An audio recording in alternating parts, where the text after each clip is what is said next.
Assalamu alaikum wa rahmatullahi ta'ala wa barakatuh. Bonjour, vous êtes les bienvenus dans cette capsule vidéo des homophones. الكلمات التي تنطق بنفس الشكل ولكن ليس لديها نفس المعنى ولا تكتب أيضا بنفس الشكل. Pour commencer, c'est quoi les homophones?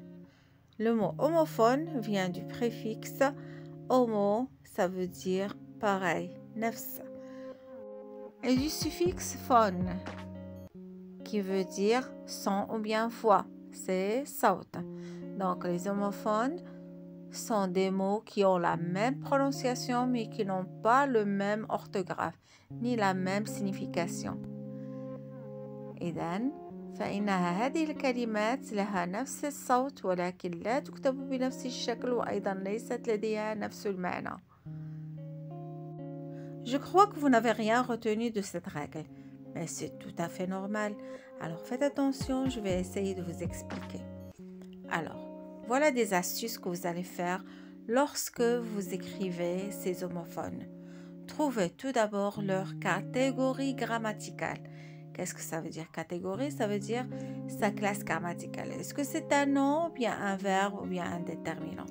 ولكي نتمكن من كتابة هذا الهوموفون بطريقة جيدة يجب أول شيء أن نبحث عن أصلها، أصل هذه الكلمة، هل هي فعل، اسم أو غير ذلك. إذا انتبهوا معي جيدا في هذا الدرس لنكتب les deux homophones A avec accent ou bien sans accent. Comment peut-on les écrire? كيف نفرق بينهما؟ La question qu'on doit se poser, est-ce que j'écris A avec accent ou sans accent? La réponse n'est pas trop difficile. A, c'est le verbe avoir à l'indicatif présent à la troisième personne du singulier. Comme dans il a, elle a, on a. Le verbe avoir peut être utilisé seul comme il a 18 ans, au présent tout simplement.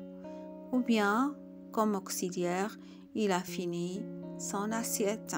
C'est le passé composé du verbe finir.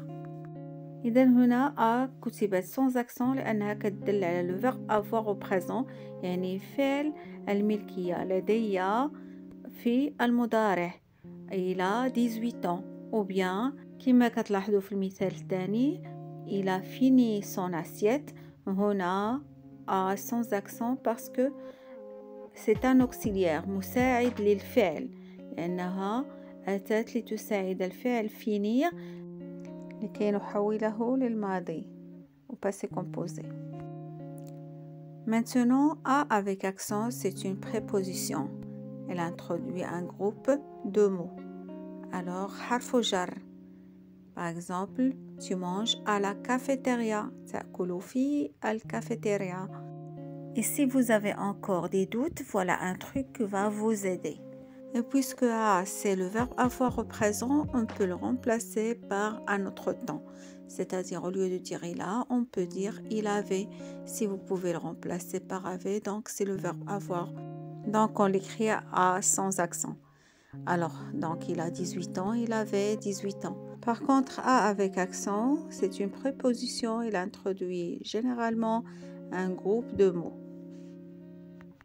خلاصة درسنا لليوم إذا تمكنا من تعويض A sans accent ب il avait donc فهي تدل على فعل الامتلاك c'est-à-dire le verbe avoir.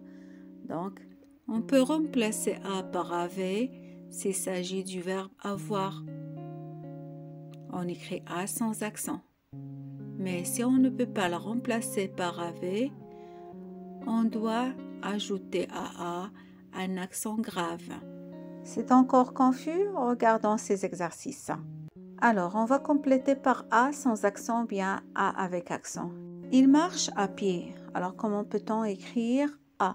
Est-ce que A sans accent ou bien avec accent? Donc, si on peut la remplacer par avait, ça sera A sans accent. Il marche avec pied. Non, c'est pas correct. Donc, c'est A avec accent. C'est une préposition. Ma mère a fait un gâteau. Essayons de voir est-ce qu'on peut la remplacer par avait. Ma mère avait fait un gâteau. Oui, c'est juste. Donc, on écrit A sans accent parce qu'il s'agit ici de l'auxiliaire avoir. Essayons de voir le dernier exemple. Est-ce qu'on peut remplacer A par AV? Ahmed part avec la montagne? Non, donc c'est une préposition. On ajoute à A accent grave. خلاصة A sans accent. A بدون accent فهي تدل على الفعل إذا تمكنا من استبدالها بأف. أما في حالة ما إذا لم نتمكن من استبدالها بأف فهي c'est une préposition أي حرف من حروف الجر ويجب إضافة لأ accent grave. Et maintenant, c'est le temps de vous dire au revoir. J'espère que vous avez bien compris la leçon. À la prochaine!